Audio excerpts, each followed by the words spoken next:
Welcome back, everybody. It's time to meet our community, the Hispanic business community here in Orange County. Powered by the Orange County Hispanic Chamber of Commerce and Orange County's only community radio station, OC Talk Radio. Streaming live from our studios here at the University of California, Irvine's Beale Applied Innovation Center. With a man who seems to know everybody. He's going to prove it today, because this is one that's, I got to say, this is a cool guest and a cool show here today. So, Johnny, bring him in. What would you bring with you? All right. Thank you for joining us again to our community podcast show powered by the Orange County Hispanic Chamber of Commerce here. I'm your host, Senior Vice President John Gutierrez. We have a special guest with us today, Mr. Adam Lasher. He's a singer, songwriter. He was a finalist on American Idol in 2016. On Fox TV. Many of you know that great show that's been going on for so many years.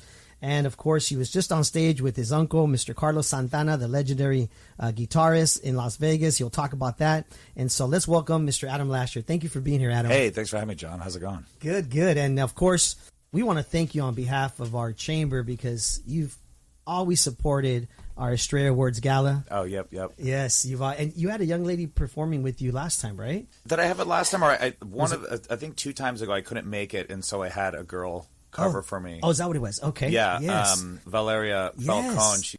Yes. I found her as I was looking for a bass player as a sub, and I was going through on Facebook my Berkeley College of Music alumni, and I was just like, hey, I need a bass player for something. Yeah. And I saw this girl playing, and I don't know, she must be like 23 or 24 or something. She did a great job. She did a great job, Yeah. and I was looking for a bass player, and I heard her sing, and I was like, man, this girl's so good, and she's like killing it, and she's like, I have my dad's bass, and it's this like 74 like Fender P bass, which is like a very cool vintage bass if you're a music nerd. And I just heard her playing, and I was like, man, this girl's gonna I got to get this girl playing for me because she's the real deal. And then sure enough, too, I see later on, I guess she's subbing. She plays bass for Harry Styles when his main bass player can't do the gig. So that's I awesome. see her sometimes playing with her, and I'm like, oh, my God, that's so cool. That is awesome. Yeah. Share with us a little bit. How'd you get into music, if you don't mind sharing with the audience here? Well, let's say I got into music because, I was always the tallest kid in the class, and everyone thought I'd be good at sports, and I just kept fouling everyone. I'd be like playing basketball and like hurting the other children. And it's, and be like, oh, you should do sports because you're like, you're taller than everyone. And then music, when I think I did piano at 5 and then like sax in 3rd grade or whatever. But I think junior high, when I picked up the guitar, was the first thing that felt natural to me. I remember like the moment my teacher was like, oh, these are chords, this and that. But as soon as he told me like, okay, this is how you solo, this is how you improvise in a key, it was just, oh, this makes sense. It's like the first time something has actually made sense. That is, I'll tell you what. In my life. Thank you so much for always supporting our Estrella Awards Gala that we do in Disneyland. Your performances, and I know you came out to support my cancer foundation years back when we had our little center. That was really cool. We had a big crowd there. It was really intimate, and you were playing the guitar, which hopefully soon we'll also hear you play the guitar here. So stay tuned for that, folks. And of course, you're going to be at our annual toy drive next week, which is December 15th. At 701 Restaurant in Santa Ana. There, it used to be Original Mike's on the corner of Main and 1st Street. So definitely come out to see Adam. We're excited to have you. Thank you so much for supporting our annual tour drive. Yeah. I know you were also last year with us. You do a lot of this, man, in the community. Where did that come from? Is that something that was instilled in you at a young age? Yeah, I think so. I just like helping people. I like making people happy. I'm uncomfortable if something's wrong. I feel like I want to fix it. And yeah, I've always been about wanting to help people and just, have a good time, Where'd you grow up, Adam? I'm from the Bay Area, so I was born in Walnut Creek, so I grew up in the East Bay in NorCal. Okay. You ever been up there? Yeah, they say hella a lot. They say hella a lot. Because I went to Chico State in Northern California. It took a hella long time to stop saying it. Yes, and I was in college, and they were making fun of me, my friends. I guess Southern California people have a certain way we talk. Yeah. And we don't realize it, right? And then they kept saying, oh, this is hella cool. This is hella... And I'm like, where's that from? And then they told me, oh, that's a Bay Area. That's a NorCal thing. Yeah. Yes, isn't it? So it's been hard for you to. Yeah, I haven't said hell in a while. Probably will now for the next 8 days or something. I'm so sorry. That's too funny. So share with us a little bit about your new single, if you don't mind. Yeah, sure. So I have a new song out that I wrote called Stellar. It's the first time I did everything on it, like mixed, mastered it, and all that. And it's an acoustic song. It's very like ethereal 70s kind of Pink Floyd or Led Zeppelin-esque. And the album I did before that was like a nostalgic classic rock album. Okay. And I was working on it right before the shutdown, and then the shutdown happens, and I was like, well, let's just get it done. Let's put out an album. And nowadays, music is 100% accessible. Music's basically free. You could look up whenever you want. And I was like, man, should I do a single? Should I do an album? All right, this is kind of what I've been working on for a few years, so let's just get it out. And I really enjoyed it, but one of the things I learned from doing it is the album is very nostalgic, like 70s, 80s rock, like Tom Petty, Journey. Nice. It still sounds current, but if you guys have ever heard that song, Gautier, somebody that I used to know, you guys, I'm sure you've heard that song, Didn't Mean to Cut You Off. When I first heard that song, I was like, wait, is this a Peter Gabriel song? Is this a Sting song that I just didn't know about? Oh, wow. And then I kind of like that idea. Raphael Sadiq is another artist who does R&B, where some of his hits, they sound like they're Motown recordings, but they're newer. And I kind of was like, it'd be kind of cool to make a songs where people go like, wait, is this a Tom Petty song or a Fleetwood Mac song I've never heard? So that was kind of the premise for that previous one. And so when I did this one, I just kind of got thinking more about when we released that album, it was during the shutdown, and it was kind of interesting to me because, everything stops during the shutdown, right? I mean, things go on, people make music, but it's like, you have these genres, and one of the like let's take like club or pop music, for example.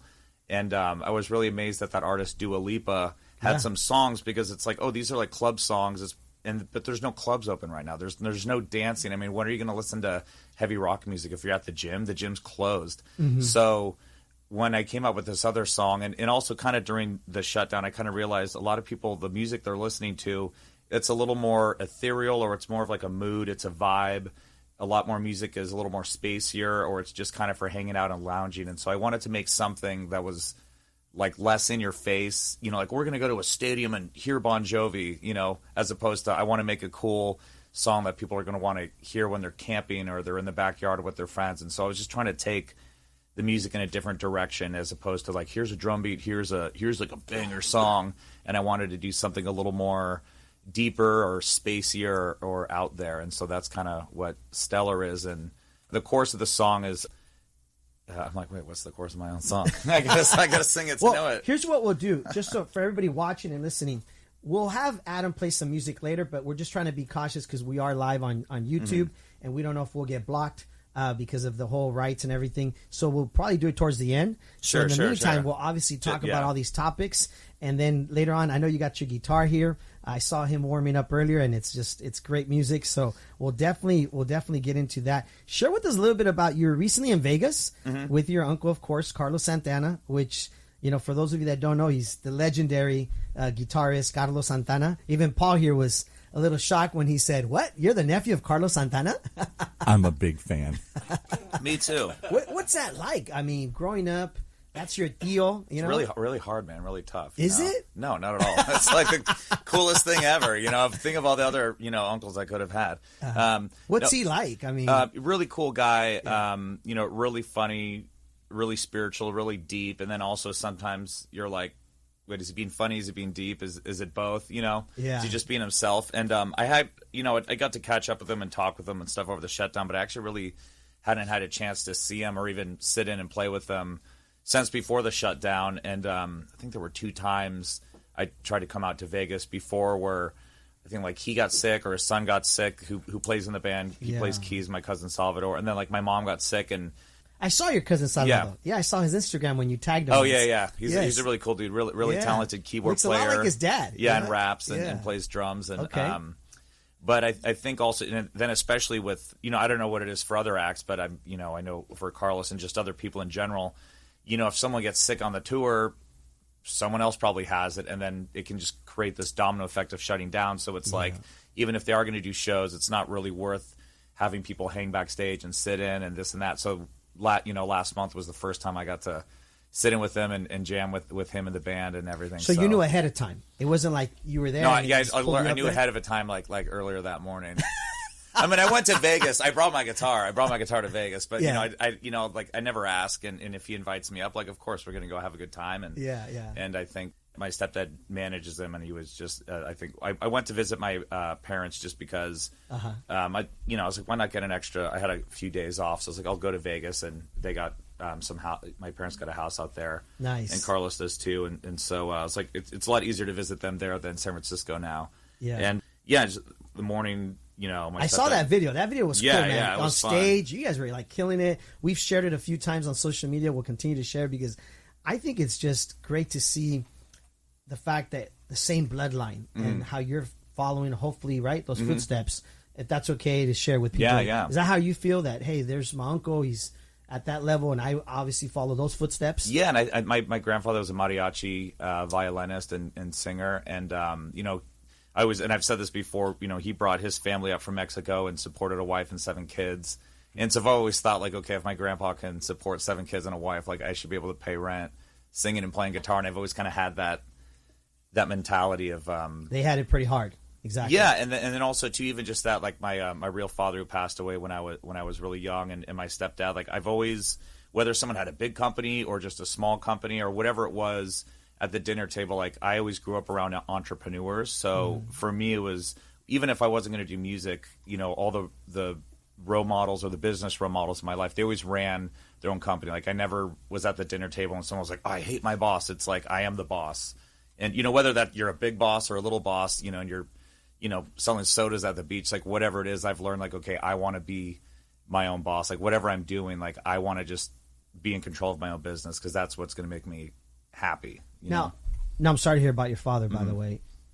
Did music play a huge role at a young age for you as a therapy, like losing your father at a young age? I think so, maybe. I think, yeah, definitely. I think in 6th and 7th grade, I started doing music a lot more, and I was getting in a little bit of fights, not like to my own doing. It's just, I'm not going to like get picked on. Yeah. But I think I found, I didn't really care much for sports. Like I liked playing sports, but I just wasn't very competitive. I would like I'd beat someone in tennis and just like feel bad for him. I'm like, wow, this guy like really cares a lot more than me about this sport.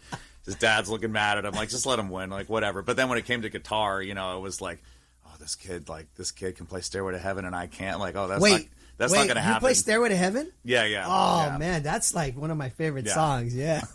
So I think with music, that was the thing that really, my parents didn't have to tell me to practice. They didn't have to. It was more the other way around. It was like, if you don't do your homework, like you can't practice. Where the other, it's usually the other way around. It really was, I think, a good avenue and kept me busy and kept me out of trouble as a kid, I'm sure. What was your first guitar that was given to you, or how did you come across the first? I know because my son, Jonathan, plays the guitar, and the first guitar he ever got a hand on was my dad's guitar that was in our garage. And he had been learning from my nephews and my niece, and it just so happened that he saw my dad's guitar that's sitting in the garage after my dad passed away. And he's like, is this Grandpa's guitar? And I'm like, yeah. So he started messing with it. It was old, beat up. And eventually when I saw he was dedicated, I went and got him a nicer guitar and a nicer guitar. How did you come across your first ever guitar? My first ever guitar, my brother started taking lessons first. And we had a guitar that, it was like a toy guitar. It didn't really stay in tune. It had like a little speaker connected to it. I think it was called the Terminator or something. And it wouldn't stay in tune. It was just and then I remember actually what we used to even do is because we didn't even know how to play guitar when we were really young. And, we'd have to go to bed and it would, turn off the lights, kids, like stop talking, go to bed. This guitar would be really out of tune and it would sound ugly. So me and my brother, we used to, you remember those books like Scary Stories to Tell in the Dark? I think Netflix has one. And, like the pictures are actually, they're these creepy ink blot Rorschach things that, pretty creepy for kids, and they'd have like poems or scary poems. And so we used to read scary stories and just like, pluck the out of string guitars because it would sound all eerie. So actually first we were just kind of using it as like a as like a sound effect thing while we told scary stories. That's and then cool, man. Eventually I think I started getting more serious. Carlos came out with Supernatural when I was probably like sixth grade. Oh wow. And then I think 7th grade it got really popular, or maybe it was out for a little bit before it really blew up. And then I had gotten Carlos gave me a student guitar. And then later when I was 16, he gave me one of his actual ones, that he wasn't using anymore. No way. And then, for me, that was like, how cool is that? The Holy Grail or whatever. The Holy Grail guitar. Yeah, exactly. Were you taking care of it? Like, yeah, still. You still have it? Oh, of course. Yeah. It's like I'll never. How many obviously. guitars do you own now? For our listeners, our viewers, what? I don't even know, but I think before the shutdown, I maybe had like 25 or something, and I've toned it down. I might have like 8 or 9 or 10 or 7. I really have no idea how much I have. That is cool, though. But they all have a story, right? Yeah, they have stories, and I love collecting guitars, and I also just kind of look at them like assets or like properties. And one thing that I love to do is I love to repair and collect vintage instruments. And if I see like a really cool Telecaster from the 70s or something, and I go, and it looks like a deal, and it's like, okay, well, I'll just buy it, and I could sell it later, or I could repair it. But I'm always buying and selling. And well, hopefully none of your guitars have ever gotten stolen yet. No, that'll never happen. Like your car did, right? No, I'll go Charles Bronson. I'll find him. You wanted us to share this story. It wasn't my topic, but I know this is funny, right? Your car got stolen recently. What? Yeah, my car went bye-bye. So it was actually the day I got back from Vegas. Like I woke up the next day, and yeah, my car was gone. And I was like, wow, well, that sucks. And that's crazy. Yeah, it was just a very, very maybe I parked it. And I was like, no, I know I didn't park it anywhere. And luckily, I took everything out of the car. The car was completely empty. And it was like a 2015 Kia. And everyone was like, oh, I told you, they're doing that TikTok challenge where kids are stealing cars or something like that. I know, I guess they're easy to hotwire or something. Yeah. And I'm like, well, I know that. What am I supposed to do? But luckily, the guy, whoever stole it, I guess they found him and arrested him, but the car was completely totaled and destroyed. Gutted out? Yeah, oh man, it looked like the bad guy from Spawn, that little clown guy John Leguizamo. It was like that guy was living in it. I mean, it had trash in it, like they cut the seatbelts off, just crazy loony stuff. But I'll show you pictures. It's pretty hilarious. That's crazy. But it was so bad I just laughed. It was so funny. And it was great too because they marked it off as a total. I got a hybrid SUV now. Good for the environment. Wait. No, we're doing a fundraiser for Adam Lasher to get a new Ferrari. I mean, I don't have a car. He doesn't have a car. Let's get him a Ferrari. I'm on crutches. Yeah. So you did get a car. Yeah, I got a car. I got a car, and I was probably due for a new one anyway. But it was just a very weird month because a lot of great things have happened this month, and then a couple setbacks. Like I was under the weather, and then the car. So all in all, I wouldn't change any of it because it all turned out for my benefit. But it was just a lot. I'm playing with Carlos. Yeah. Oh, my car's stolen. Oh no. I'm getting a new car. Oh, I got sick. Oh yeah. Just like a roller coaster. Yeah, it's been a lot of ups and downs, but overall up. Yeah. Well, and then you also have these voiceovers that you're going to be doing for cartoons, right? Yep. I just got contacted by my buddy who's a director, and so I'm going to be. I just did some of the voices. I'm going to be 2 characters in a new cartoon movie coming out called Ultra Duck.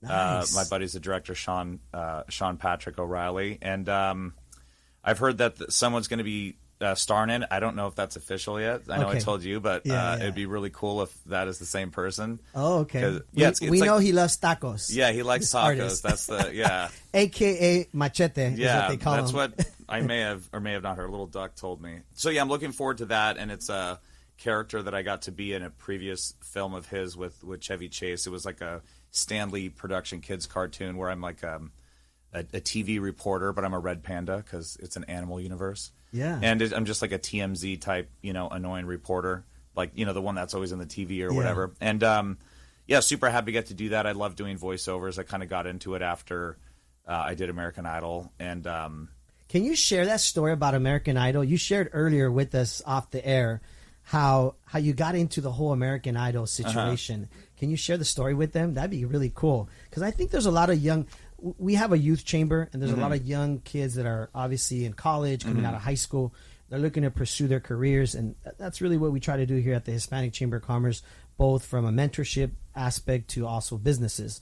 And it was really interesting to see, to hear the story earlier off the air, how you talked about how you got on this call list and how you were out just trying to make it as an artist, right? And so I think it doesn't even have to be about music, but I think don't underestimate free press, and I think that's what I learned is if there's a chance to get some free press, go and do it if it's for your business. You might be like, I don't want to do it because it might be free, and I don't work for free, and I'm already jaded, but it's like, man, don't underestimate networking and word of mouth and advertisement, and so how I kind of got into doing American Idol and even saw the value of it is.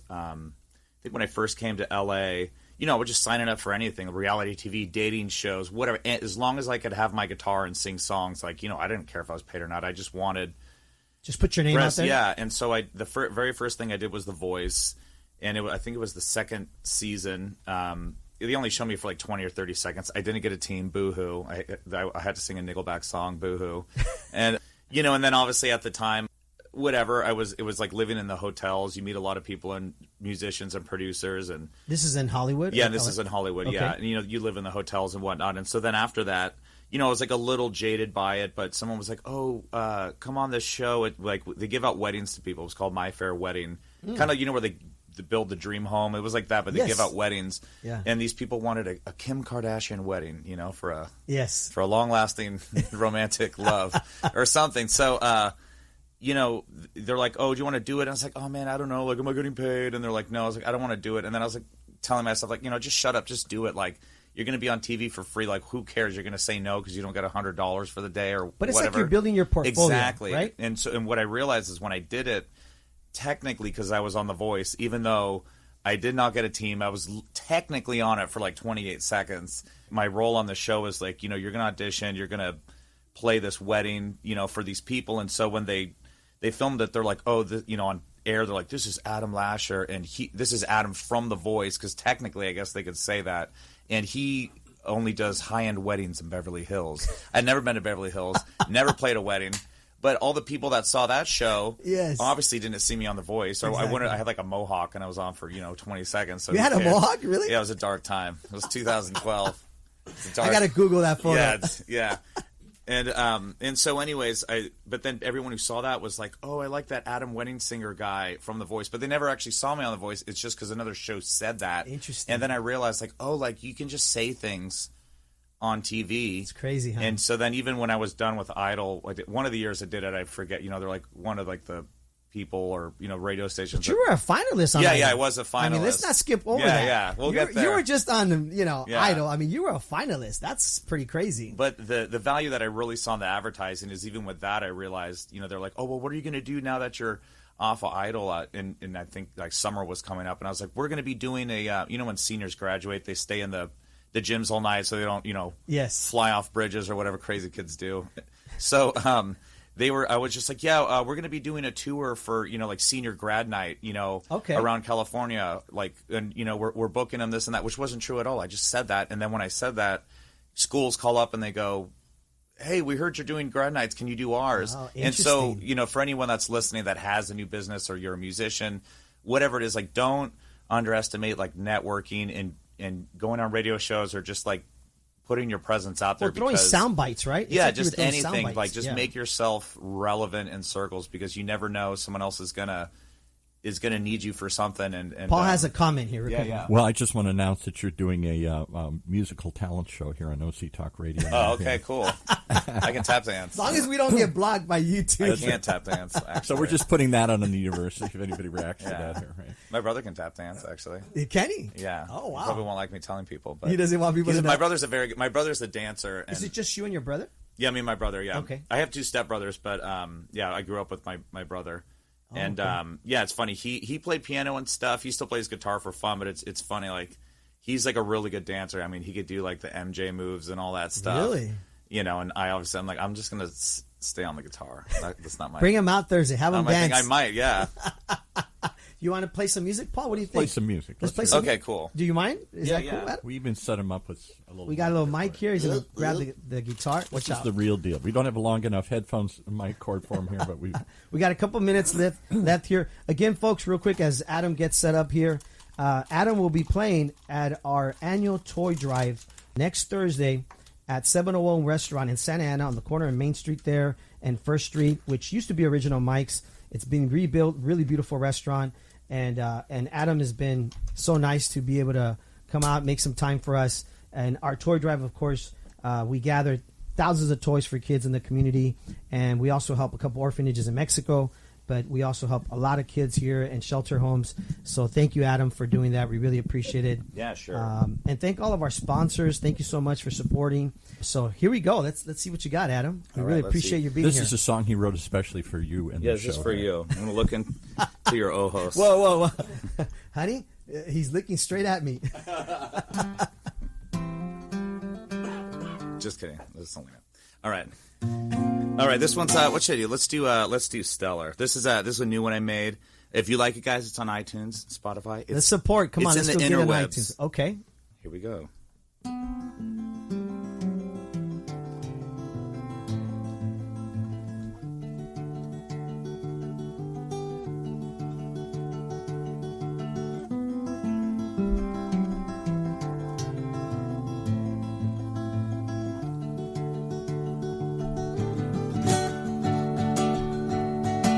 Take me to the place where stars are formed.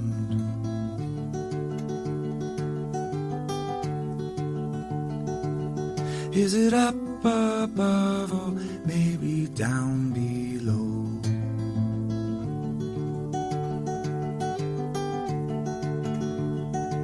You always find your way back in your heart. It's told beneath the earth, down where the flowers grow.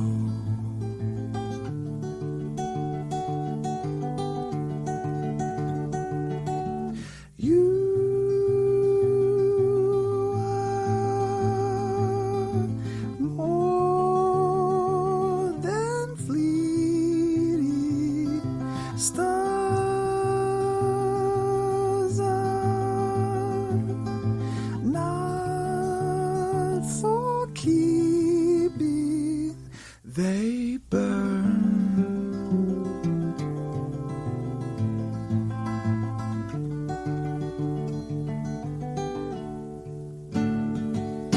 They burn.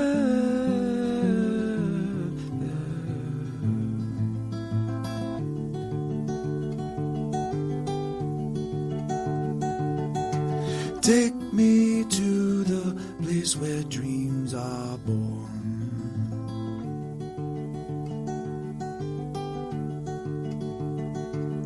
Is it up above or maybe down below?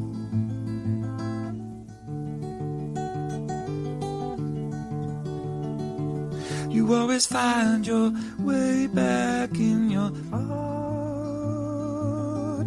It's told beneath the earth, down where the flowers grow.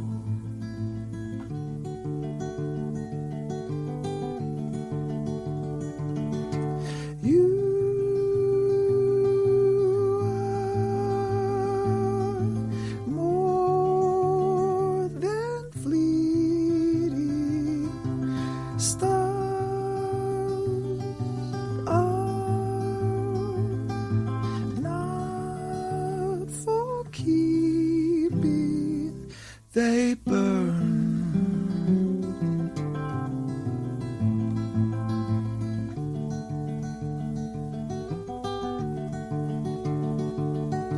They burn.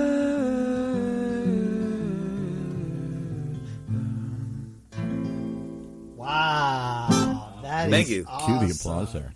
I got to throw out one thing here. I Yeah. think I heard you say this. Maybe I'm putting words in your mouth here, but did you study at the Berklee School of Music? Yes, sir. You got to throw that in there. I did. I don't know if John knows this, but the Berklee School of Music is probably the finest, one of the top 2 or 3 music programs in the whole country. It's in Boston. Very hard to get into it. Wow. And lots of big jazz musicians, famous rock stars and stuff have studied there and launched their careers there. And I, a million years ago, when I was an entertainment publicist, used to know Steve Vai very well. Was a famous alumni from there. Yeah, he's Played really with- involved. Played with Zappa's band. Yeah, and I think was he going to Berkeley and then he started playing for Zappa? I That's think, exactly or? it. He dropped out of Berkeley to play for Zappa. Yeah, which is what you want to do. That's the goal, is to get there and then drop out for Get a gig and Steve go. Vai to pick you up or something. Yeah. Well, Adam, thank you so much for being on the show. Folks, as I said, next week, Thursday, Adam will be performing at our annual toy drive. We also have our friend Rocio, who's here right now, also watching. She'll be performing that night with her band. It's called Rocio y Sonora. It's a really cool salsa merengue band. They're performing that night. We have alumni, Heartbreak alumni performing also. There are actually my nephews. They're going to be performing that night. They were there last year, I think. You might have seen them, but they were there. And then we have DJ Bebo, who's our DJ of the night. He'll be performing at the end of the night. And then we also have a rock band from Santa Ana. They're going to be doing rock en español. And they're called Mantra, so they'll also be there that night. So we have a great lineup. Sounds fun. And so thank you so much, Adam. Thank you for having me, John. I mean, I really appreciate all you do for Hispanic Chamber of Commerce. You're always there for us. We really appreciate it. Again, if you can let everybody know, they can go hear your music, of course, or download it on... Apple Music, Spotify, and my name, Adam Lasher. I'm on Instagram, Twitter, all that. All the things. I grab the name. Yes. So, yeah. And people can also book you, right? For like events, I do parties? A bunch. Is that okay? He only does high-end weddings in Beverly Hills. I only do high-end weddings in Beverly Hills on Bravo channel. No, I don't. But yeah, I do anywhere, San Diego, LA, Vegas. I mean, we'll go everywhere, but most of the time we're playing in Southern California. But yeah, I play solo, I also play with a band. And do you want to share where you play with the band sometimes? You play in we just did Belmont Park in San Diego, which is kind of like a boardwalk theme park down there. What am I doing next? I'm not sure. I'm playing with you. That's where I'm going next. Yes. But you do play sometimes at certain... Yeah, we do Laguna Beach a lot. Right? We'll do Newport. We'll do Los Angeles. I'll do Long Beach. Basically, follow you on Adam Lasher. Of course, we tag you on all Instagram of our stuff. or just my website, adamlasher.com. And you can see where you're going to be at. But yeah, you'd see. And we're always playing usually a few times a week somewhere. Okay. Yeah. Awesome. And are you okay with fans taking photos with you next week? Are you cool with that? Because I know some people are very... Because I know I've had people ask me, can I meet him? Can I get a photo with him? So you're totally cool with that, right? Yeah. I'm not a wacko or anything. I'm not jaded yet. Not yet? Not yet. Now, the funny thing is John won't take pictures from anybody. Johnny won't. Even me? This show's kind of gone to his head here. But well, he was looking at my eyes when he was playing the music, I had to look away. It was too powerful. Adam, thank you for being here so much, John. brother. Good to see you. We really appreciate it, and we'll see you next week on Thursday. Paul, are you good to go? I know he's got to do one more thing. We got to impose upon him one more thing. Pick up the car. Just play us a little instrumental music out, rather than play our theme song. We'll play a little out music as I say the outro here. Okay, all right, that's cool. This is Adam Lasher, the new musical director for our community here.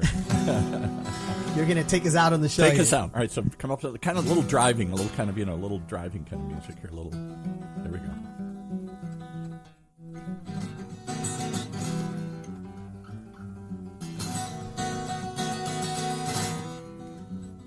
There you have it, folks. One more reason to tune in and meet our community, the Hispanic business community here in Orange County. Powered by the Orange County Hispanic Chamber of Commerce and all the people they know. And Orange County's only community radio station, OC Talk Radio. Go support Adam Lasher. He's always supporting the community. Very much so. Thank you very much.